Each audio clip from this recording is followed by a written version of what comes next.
Good evening, students. Today my topic is transgenic organism and it is net-based topic.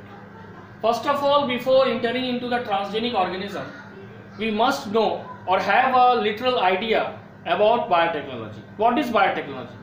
The term biotechnology is derived from the fusion of biology and technology. Someone also says it is the marriage of biology with technology, that is called biotechnology. What is the concern of biotechnologist? It concerns with exploitation of biological agents. It concerns with the exploitation of biological agents or their components for generating useful products, and services. Now, this biotechnology generating useful product and services through a technique called recombinant DNA technology. And the technique of recombinant DNA technology consists of isolation of multiple copies of desired gene. Desired gene means the gene of interest. Isolation of multiple copies of desired gene and then transferring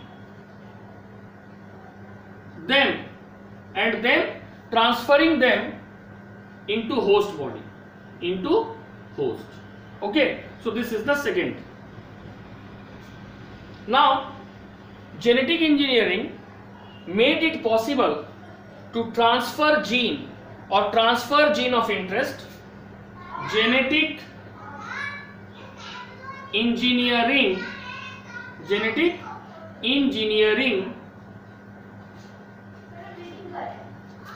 made it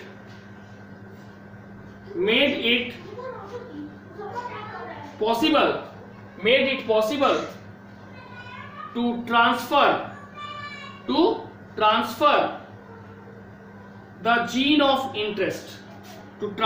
the gene of interest, from one organism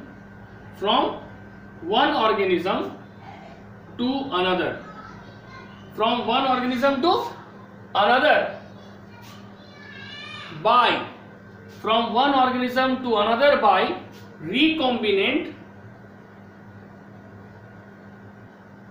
DNA technology.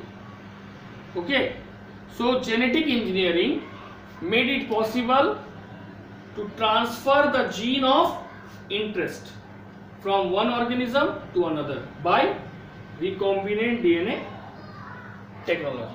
Okay, the organisms which have this transferring gene are called transgenic organism, and the gene which is to be transferred is called transgene. Okay, organisms having transferred gene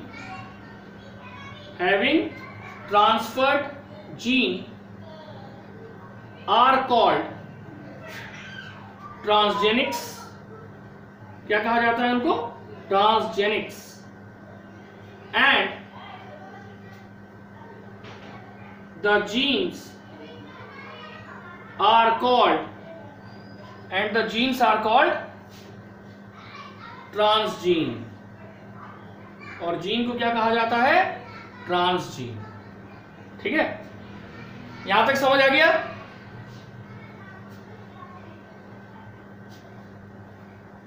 Okay, now next.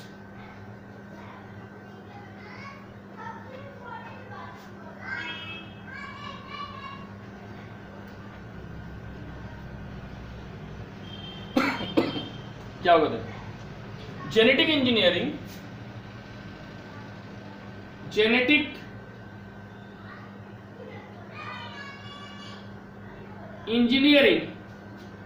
was started by, कौन इसको start किया था? Paul Berg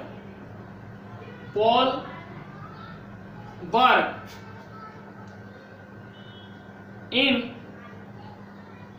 1972. Okay, genetic engineering was started by Paul Berg in 1972. Paul Berg was able to transfer CVN virus 40 into bacteria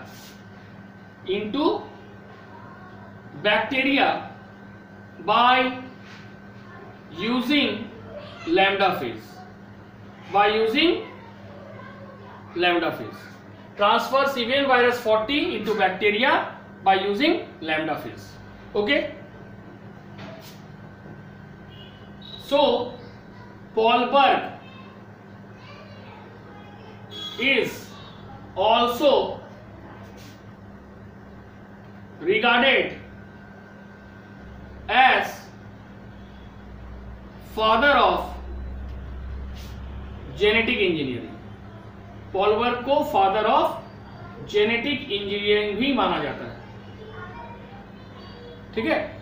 अब हम यहां पे एक word बार बार use कर रहे हैं, genetic engineering. What is genetic engineering?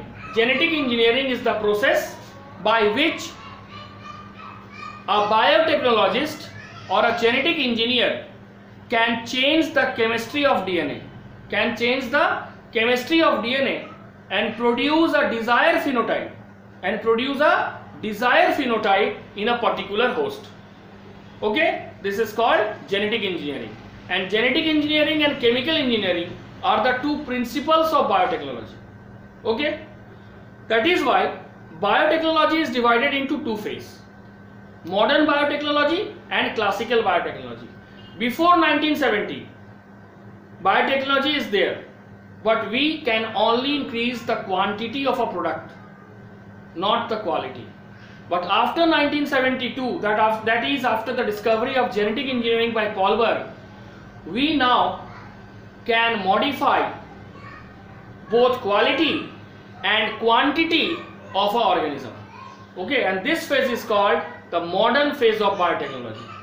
Okay, now the techniques of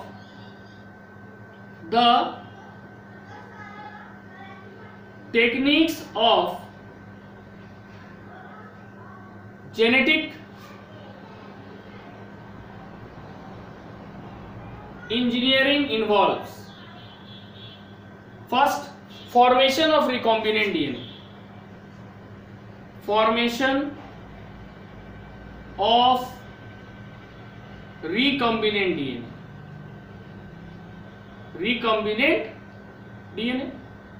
Recombinant DNA कैसे बनता है?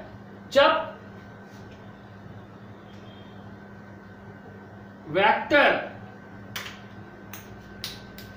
Vector plus foreign DNA, vector plus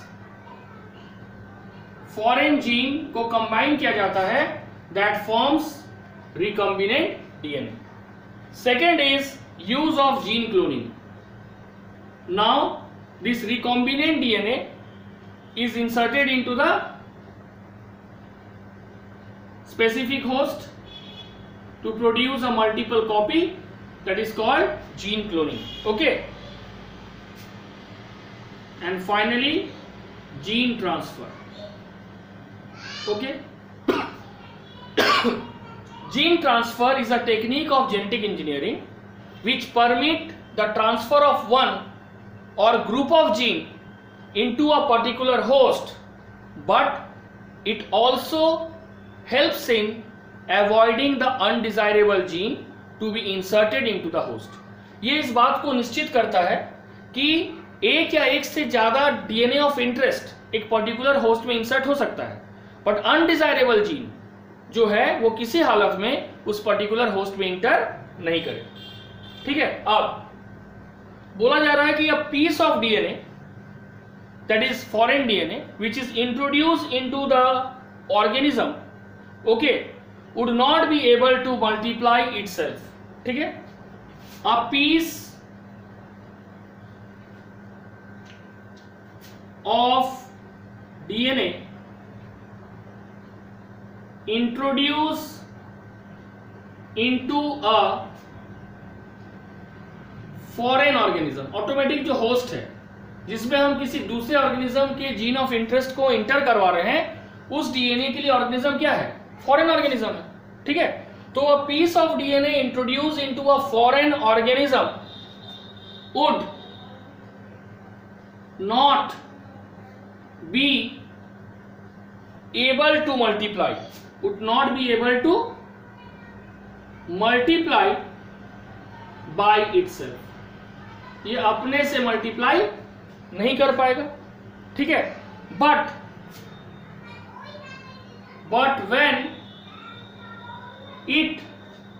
when it gets incorporated, but when it gets incorporated into the genetic material, लेकिन जब ये foreign DNA को incorporate किया गया into the genetic material of the recipient, RECEPIENT, recipient मतलब foreign organism, into the recipient के genetic material में जब इस फॉरेन डीएनए को इनकॉर्पोरेट किया गया तो क्या हुआ? इट मे मल्टीप्लाई, अब ये मल्टीप्लाई कर सकता है, ठीक है। It may multiply and can be inherited, और ये ट्रांसफर भी होगा and can be inherited along with the host DNA, और ये host DNA के साथ inherited. What is inheritance? It is the process by which a character is transferred from one generation to another, ठीक है। With the host DNA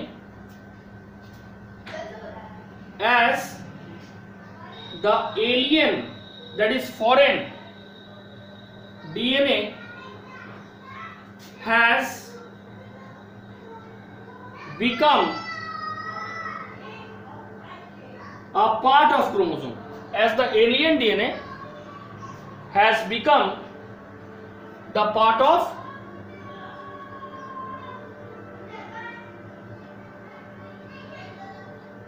chromosome, as the alien DNA has become a part of chromosome which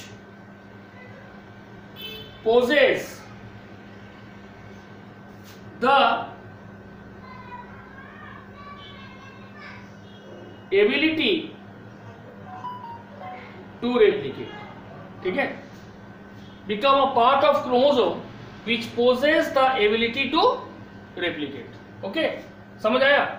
बोला गया कि piece of DNA, कोई भी foreign DNA को अगर हम फॉरेन ऑर्गेनिज्म में डायरेक्टली इंटर करवा देते हैं, इंसर्ट करवा देते हैं, it may not be able to multiply by itself, वो मे भी अपने आप मल्टीप्लाई नहीं कर सके। लेकिन जब हम इस फॉरेन डीएनए को उस होस्ट के जेनेटिक मटेरियल के साथ जोड़ देते हैं, इट मे मल्टीप्लाई, ठीक है।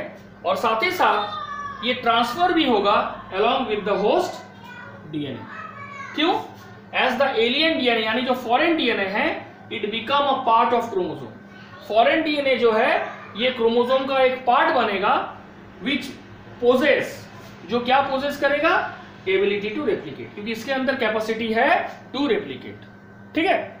Next, there is a specific DNA sequence, जिस क्रोमोसोम में हम इसको जोड़ेंगे, ठीक है, उस क्रोमोसोम में एक स्पेसिफिक डीएनए सीक्वेंस होता है, that is called ORI, origin of replication. और ऑरिजिन ऑफ रेप्लिकेशन जो साइट है, ये डिटरमाइन करता है कि जो फॉरेन डीएनए हम उसमें लोड किए उसका कितना कॉपी बनेगा, ठीक है। तो यहां तक समझ आ गया?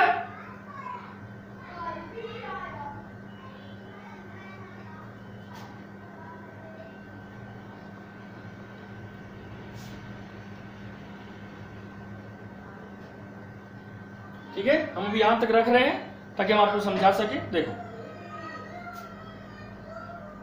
There is a specific DNA sequence, there is a specific DNA sequence, there is a specific DNA sequence called the origin of replication.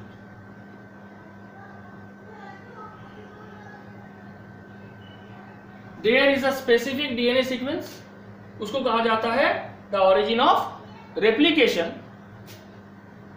in a chromosome. ठीक है, that is responsible for, या which is responsible for replication of DNA, which is responsible for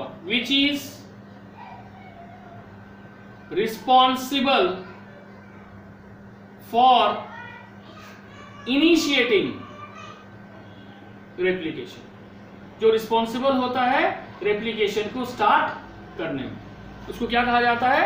specific sequence of DNA को कहा जाता है origin of replication. Okay, अब thus a foreign DNA, इसको alien बोले फॉरेन बोले बात एक ही है. thus a foreign DNA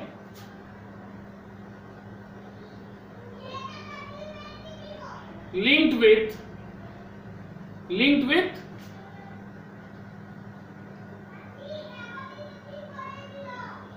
ORI, linked with origin of replication, can replicate. thus a foreign DNA जो कि linked with होता है ORI के साथ, can replicate and multiply itself in the host, और साथ ही साथ इस origin of replication के मदद से वो foreign DNA होस्ट बॉडी के अंदर मल्टीप्लाई करेगा. ठीक है, जिसको हम लोग क्या बोलते हैं? It is also called cloning या जीन क्लोनिंग, जो भी है. It is also called cloning, that is forming multiple copy, that is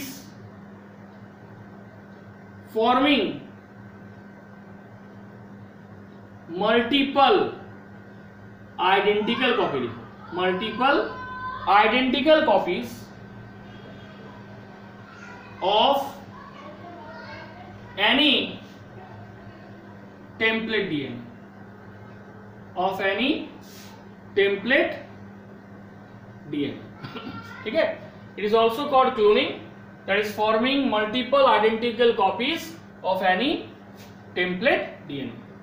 template DNA उस डीएनए को कहा जाता है which take part in RNA synthesis, क्योंकि RNA से ही फ्यूचर में प्रोटीन बनेगा, और कोई भी जीन जो कैरेक्टर को एक्सप्रेस करता है, it is by the help of protein synthesis.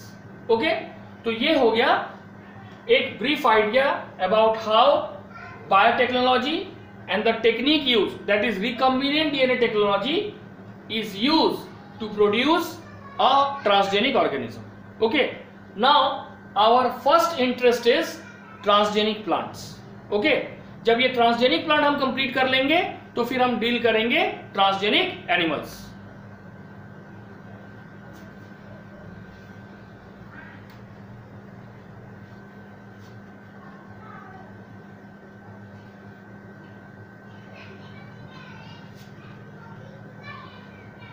Okay, so first is transgenic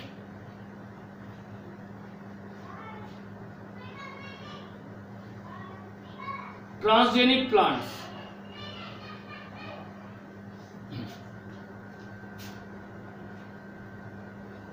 One of the major area of genetic engineering activity is the gene manipulation of major crop plants. One of the major area of genetic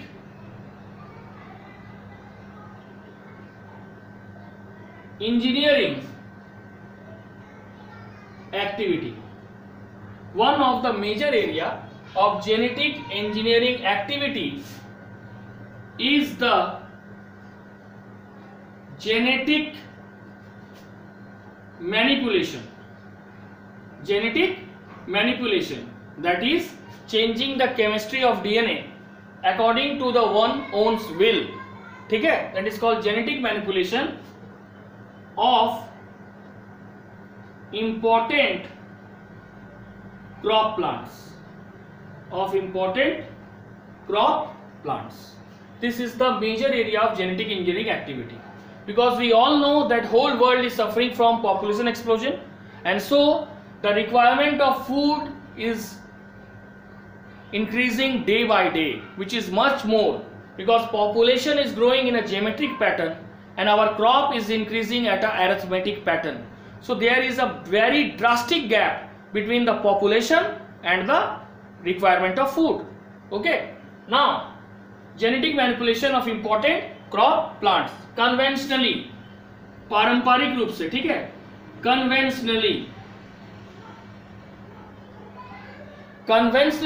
genetic variation of crop improvement,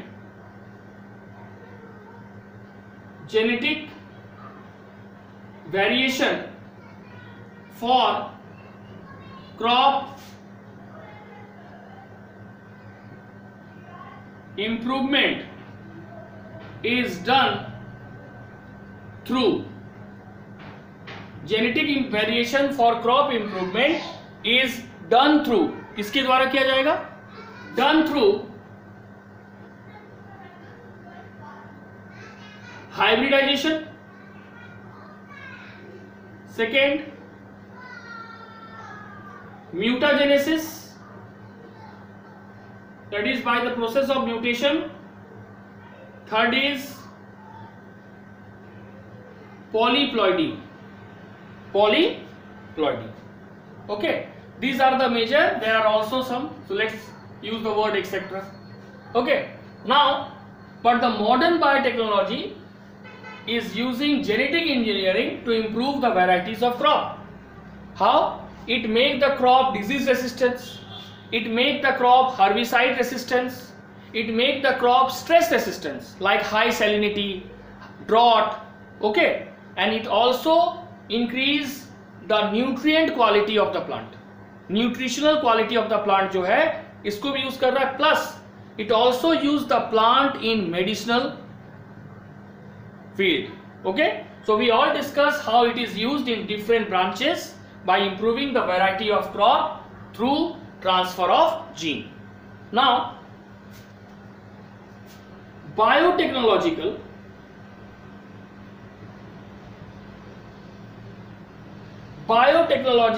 approaches are more recent approaches. Biotechnological approaches जो होता है वो more recent approaches होता है for crop improvement. इसके पहले हम यही कन्वेंशनल मेथड को यूज कर रहे थे, ये हम लोग के लिए एकदम नया था, ठीक है। अब the first transgenic plant was produced in 1983 when a tobacco plant was produced which was kanamycin resistance. The first transgenic plant was a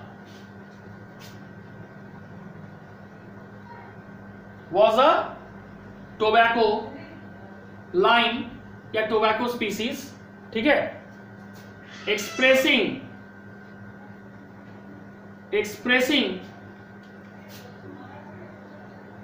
kanamycin resistant, expressing kanamycin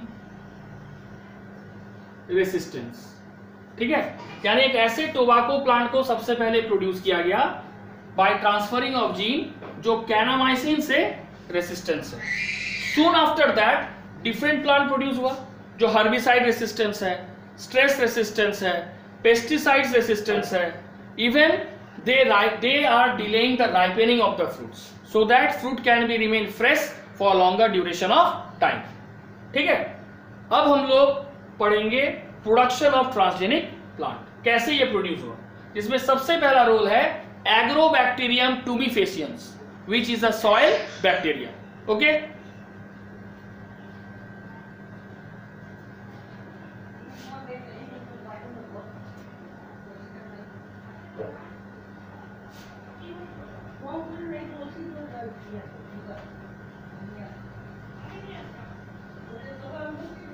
देखो production of transgenic plant, transgenic plant production. Okay,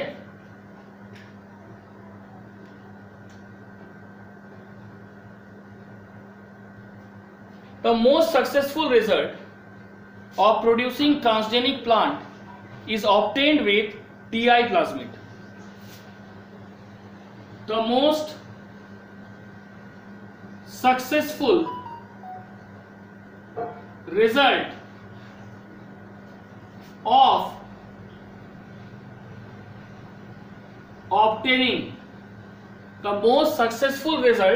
of obtaining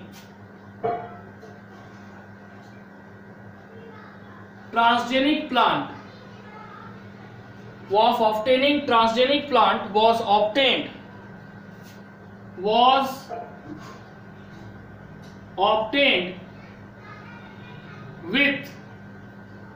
obtained with TI plasmid। इसका full form है tumour inducing plasmid, जो कि 180 to 230 kb long है। Obtained with TI tumour inducing plasmid, ठीक है, of the soil bacterium, उस soil bacterium का नाम agrobacterium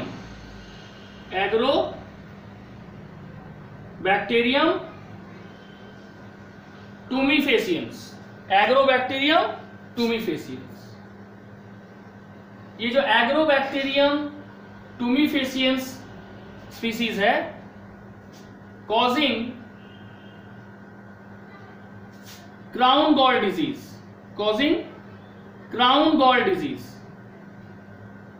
in plants, crown gall disease in broadleaf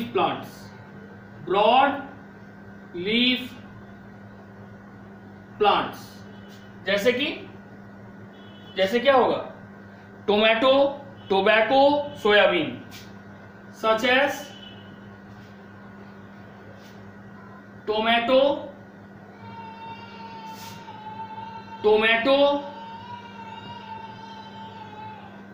soybean, tomato, tobacco, ठीक है, ये टोबैको होगा, tobacco, soybean.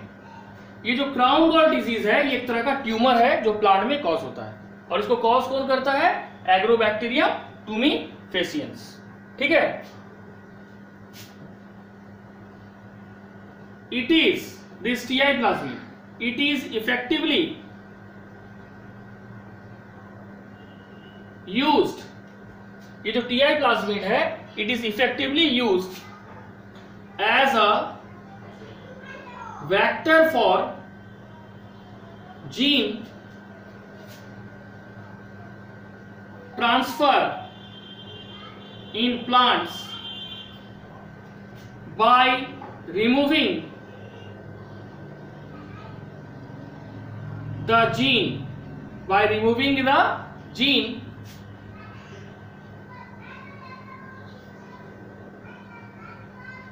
responsible for, by removing the gene, किस लिए, responsible for crown gall disease,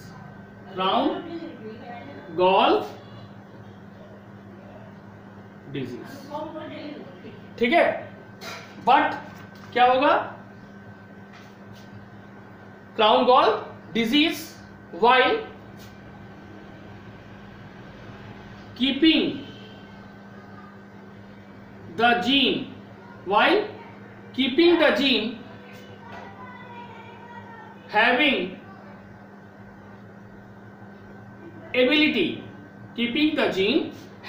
ability to transfer DNA into host plant। ठीक है, actually इस gene का दो क्वालिटी है कि ये जीन जब किसी प्लांट के किसी भी पार्ट में इन्फेक्ट होता था, ये प्लांट के होल बॉडी में अपने इन्फेक्शन को शो करता था। ठीक है, तो ये दोनों quality, first keeping the gene having ability to transfer DNA into the host, ये उसका रख दिया गया, but removing the gene which is responsible for crown gall disease, that is removed। okay, now what is happening, this tDNA, ठीक है, लेकिन TI plasmid का size कितना है, 182 to 30 kb, और वेक्टर उतना ही ज्यादा आइडियल माना जाता है जितना वो स्मॉल साइज का हो। तो TI DNA में से, TI प्लाज्मिड में से उस स्पेसिफिक पोर्शन को सॉर्ट आउट किया गया which can easily possess the quality to transfer the DNA into the host plant, और वो पार्ट क्या निकला, tDNA। Okay, the part of tumor inducing plasmid, that is TI plasmid, ठीक है, the part of TI plasmid transferred into the host plant, the part of TI plasmid transfer into the host plant, okay, is called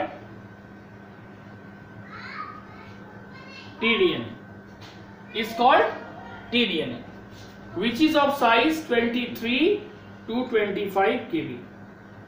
इसका size कितना है, 23 to 25 kb, यानी इसका 10 times छोटा हो गया, और इसी को यूज किया गया TI प्लाज्मिड का to transfer the DNA of interest, मतलब यही पार्ट यूज हुआ एज अ वेक्टर। ठीक है, now this transfer DNA with desired DNA, desired मतलब DNA of interest, okay, spliced into it, इसमें जोड़ा गया,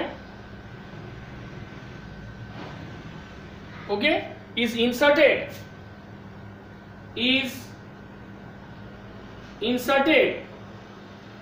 into the chromosome, inserted into the chromosome of the host plant, इसको insert किया गया into the chromosome of the host plant के chromosome के साथ इसको जोड़ दिया गया, where it produces it's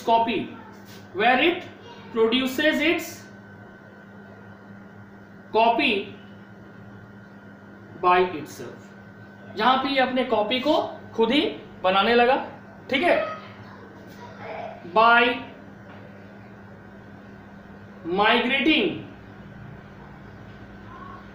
from one chromosomal position to another, by migrating from one chromosomal position to another, okay, at random, ठीक है, जहां पे क्या हुआ, जब ये क्रोमोसोम होस्ट प्लांट के क्रोमोसोम के साथ इसको जोड़ दिया गया, तो ये फॉरेन डीएनए अपने कॉपी को खुद बनाने लगा, बाय कैसे, by migrating from one chromosomal position to another at random. ठीक है, बट ये अब ट्यूमर प्रोड्यूस नहीं करेगा। ठीक है, but no tumour production,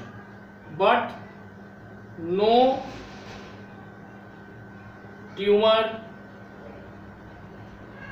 production. क्यों? क्योंकि हमने ऑलरेडी इसमें से उस जीन को रिमूव कर दिया था जो ट्यूमर को कॉज करता है। ठीक है, अब क्या होगा,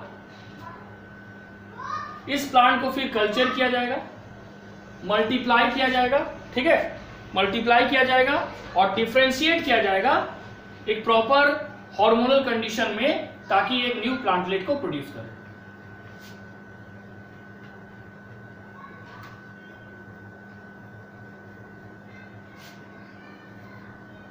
ठीक है, सच प्लांट्स क्या करेगा, such plants are then cultured, पहले इसको कल्चर्ड किया जाएगा, देन इंड्यूस टू मल्टीप्लाई, देन induced to multiply and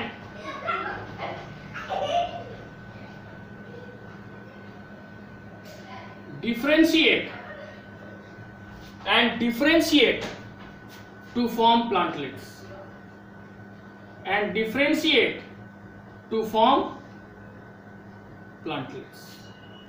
तो इस प्लांट को सबसे पहले कल्चर किया गया, फिर इंड्यूस किया गया कि ये मल्टीप्लाई करके अपने कॉपी बनाए, और फाइनली इसका डिफरेंशिएशन हुआ ताकि एक प्लांटलेट को प्रोड्यूस करे। ठीक है, the characteristics of number of plants have been altered using this technique by the help of Agrobacterium tumefaciens. ठीक है, which is very valuable in improving the quality of the plant. Most important quality which the scientists want to introduce into the plant are resistant to disease, resistant to stress मतलब water logging condition, high salinity, high temperature, drought। ये सबसे ऐसा plant वो तैयार करना चाह रहा है जो ये एडवर्स स्ट्रेसफुल कंडीशन को भी झेल सके। ठीक है, प्लस बट एग्रोबैक्टीरियम ट्यूनिफेसियंस का एक डिमेरिट है, it is not effective in the cereals. अनाज में ये इफेक्टेड नहीं है, जैसे कि वीट, राइस, राई, इसमें इफेक्टेड नहीं है। But agrobacterium is not as effective, या बोल सकते हैं agrobacterium is not effective in crops, in cereal plants। कौन सा cereal plants? जैसे कि राइस, wheat, corn। ठीक है, now so alternative methods are used to introduce new gene into them। So alternative methods are used, इसलिए जो serial plants है इसमें अल्टरनेटिव मेथड्स का यूज किया जा रहा है to introduce new genes into them, to introduce new genes into them. ये हो गया पहला। दूसरा क्या है, बीटी कॉटन, ये सब पढ़ेंगे हम लोग। Insect resistance transgenic plant. ठीक है, प्लांट को सबसे ज्यादा डिस्ट्रक्शन कौन कर रहा है, इंसेक्ट एंड पेस्ट। ठीक है, so next topic is insect, इसको मिटाई देते हैं ना।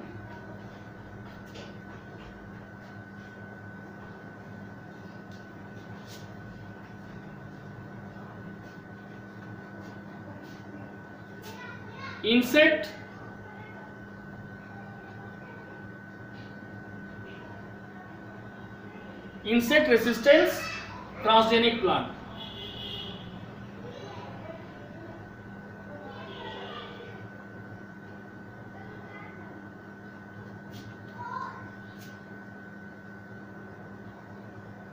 ठीक है, इंसेक्ट रेसिस्टेंट ट्रांसजेनिक प्लांट। बोला जा रहा है कि many commercially important plant are attack by insect that causes a major damage. Many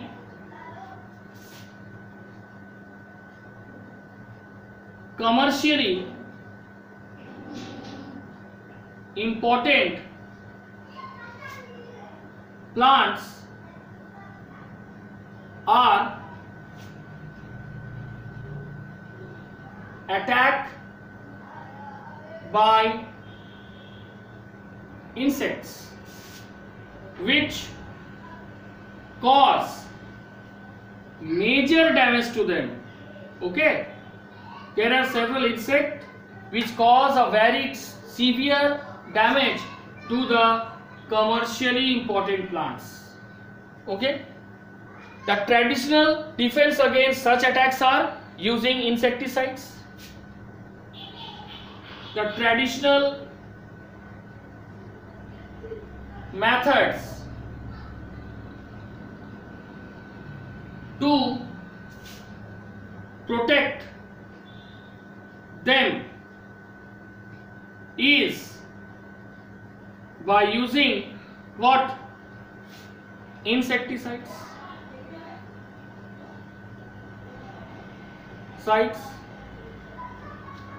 ठीक है, but this have a negative effect also, that is they pollute the soil and also it deteriorate the fertility of the soil. So in order to minimize the use of insecticide, we are moving towards genetic engineering. Okay, genetic engineers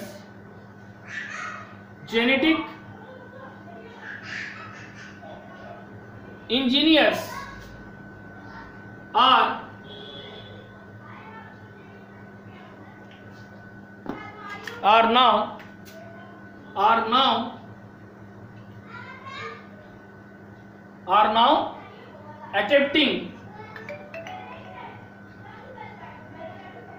now attempting genetic engineers are now attempting to produce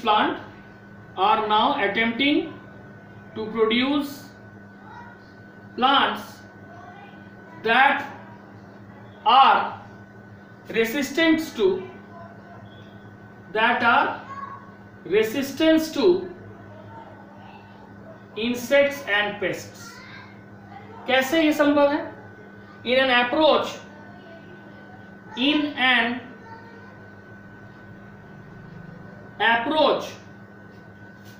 to achieve this,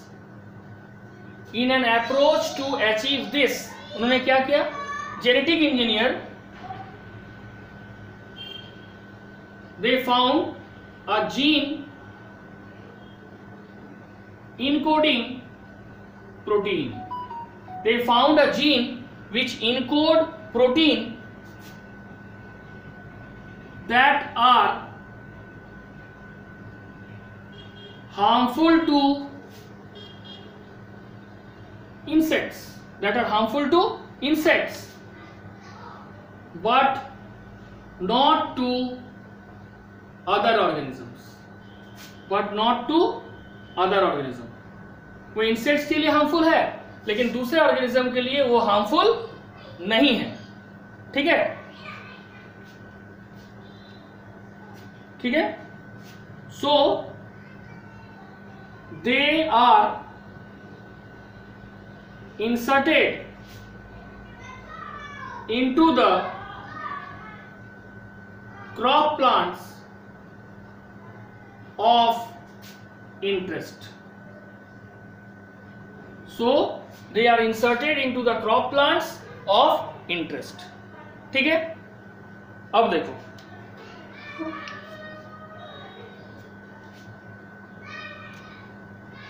सबसे पहला example इसमें होगा BT cotton.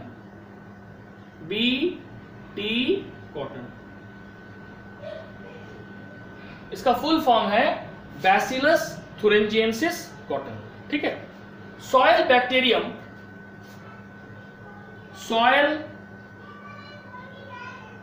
Bacterium bacillus thuringiensis, Bacillus thuringiensis, short form BT. It produces protein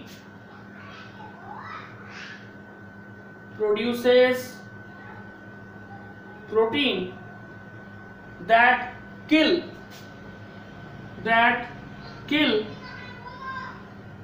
certain insects.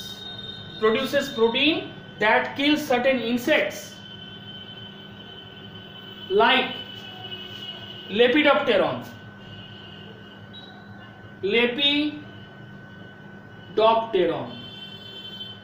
लेपिडोप्टेरॉन में क्या आएगा? Tobacco, बर्डवॉर्म, army warm, ठीक है। उसके बाद कोलियोप्टेरॉन, इसके अंदर में आएगा एग्जांपल में बीटल्स, डिप्टेरॉन, ओके, क्या आएगा? डिप्टेरॉन। इसमें आ जाएगा flies,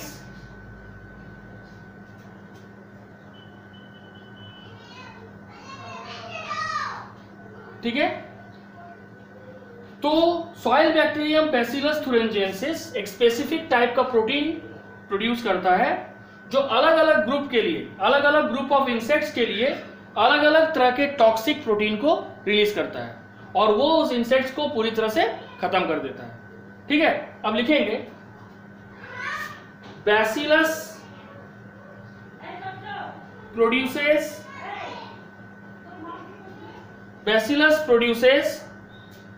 some crystal protein and this crystal contain toxic insecticidal protein and this crystal contain toxic insecticidal protein, ठीक है। बैसिलस क्या प्रोड्यूस कर रहा है? Crystal protein and this crystal protein contain toxic insecticidal protein, okay. Now यहां पे सवाल है कि जब बैसिलस thuringiensis जो प्रोटीन रिलीज कर रहा है वो इतना ही ज्यादा टॉक्सिक है तो उसके खुद के लिए टॉक्सिक क्यों नहीं होता है? ठीक है, इसका कारण है कि बैसिलस thuringiensis जो प्रोटीन बनाता है वो उसके बॉडी में in the form of protoxin रहता है, दैट इज इनएक्टिवेटेड प्रोटीन। जब ये सर्टेन इंसेक्ट्स के बॉडी में जाता है और उसके में उसको एल्कलाइन कंडीशन मिलता है, इट बिकम एक्टिव। जब ये एक्टिव होता है तो स्टमक में जो एपिथेलियल सेल है उसमें वो पोर्स क्रिएट करता है जिसके थ्रू उसके अंदर वाटर का एंट्री होता है, it get swell up and finally burst. अब जैसे ही वो बस्ट होता है द इंसेक्ट गेट डाइज, वो मर जाता है, ठीक है।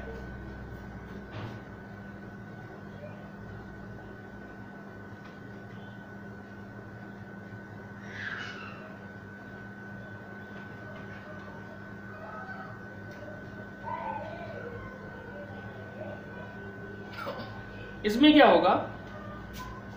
The BT toxin, Bacillus thuringiensis toxin. The BT toxin protein, the BT toxin protein acts as inactive protoxin. But once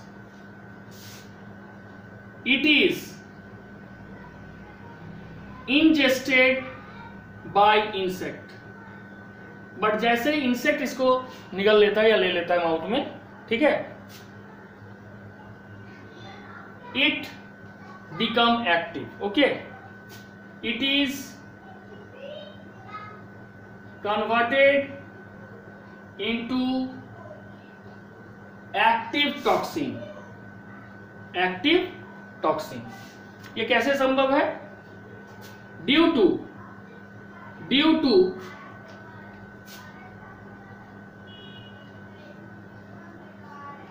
alkaline pH, due to alkaline pH of the alimentary canal, due to alkaline pH of the alimentary canal that solubule, ठीक है, that solubilizes the protein, ठीक है, that solubilizes the protein crystals, ठीक है। अब क्या होगा, the activated protein bind to the, ये जो एक्टिवेटेड प्रोटीन है ये क्या होगा, it bind to the midgut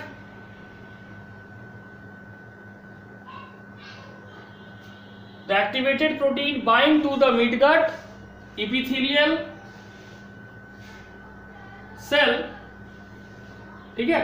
ये जो एक्टिवेटेड प्रोटीन है जो कि टॉक्सिक प्रोटीन है जो कि बैसिलस थुरिनजेनेसिस से रिलीज हुआ है, ये कहां पे, ये उस इंसेक्ट के मिडगट के इपिथेलियल सेल में जाके बाइंड करेगा और फिर क्या करेगा, क्रिएट पोर्स, उसमें पोर पैदा करेगा।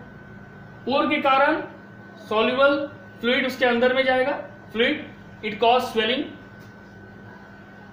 विच कॉज सेल स्वेलिंग। ये क्या कॉज करेगा, ये क्रिएट करेगा पोर जिसके कारण सेल में स्वेलिंग होगा और finally bursting of the cell and lysis and finally, ठीक है, causing death of the insect, causing death of insect, ठीक है। तो बीटी कॉटन क्यों बनाया गया, बीटी कॉटन में देखा गया था कि जो कॉटन वैरायटी है उसके फ्लावर को बहुत ज्यादा डिस्ट्रॉय कर रहा था कौन, बुलवॉर्म नाम का इंसेक्ट, ठीक है। क्या होगा,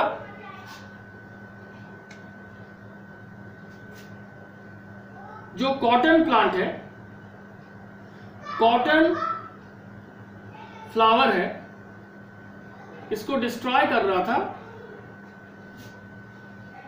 बुलवॉर्म, ठीक है। So to save it, two cry gene, two cry gene, cry 1 AB and cry 1 AC, ठीक है, क्राई 1 AB एंड क्राई 2, ठीक है, क्राई 1 AB और cry 2 AB, cry 2 AB, cry 1 AC are found producing toxic protein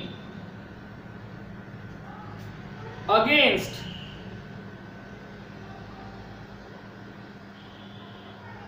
बुलवॉर्म। उसमें से 2 क्राइजीन पाया गया जो टॉक्सिक क्राई प्रोटीन रिलीज करता है अगेंस्ट बुलवॉर्म, ठीक है। तो क्या हुआ, these genes are incorporated into cotton, ये जीन को कॉटन प्लांट में इनकॉर्पोरेट किया गया जो बुलवॉर्म से डिस्ट्रॉय होता है। इसका रिजल्ट क्या हुआ, these gene by producing toxic insecticidal protein against bollworm ठीक है, क्या करता है, कंट्रोल कॉटन बुलवॉर्म। ये कॉटन बुलवॉर्म को कंट्रोल कर लिया, क्योंकि जैसे ही उसको बुलवॉर्म अटैक करने जाए, ये टॉक्सिक प्रोटीन फ्लावर के थ्रू इसके मिडगट में चला जाए, इसके एपिथेलियल सेल में पोर्स पैदा करे। After creating pore, it causes swelling of the cell and finally bursting and death of the bullworm. As a result, bullworm are not attacking this plant, or we can say this plant become totally resistant against bullworm. Similarly, क्राइजीन का सबसे बड़ा speciality है, it produce a specific toxic protein against different insects. मतलब एक ही protein से सब insect को नहीं मारता है, अलग अलग इंसेक्ट के लिए अलग अलग टॉक्सिक प्रोटीन ये रिलीज करता है। ठीक है, उसी तरह से Cry1AC, ठीक है, Cry1AC इंट्रोड्यूस्ड, किसमें इंट्रोड्यूस किया गया, इनटू द होस्ट।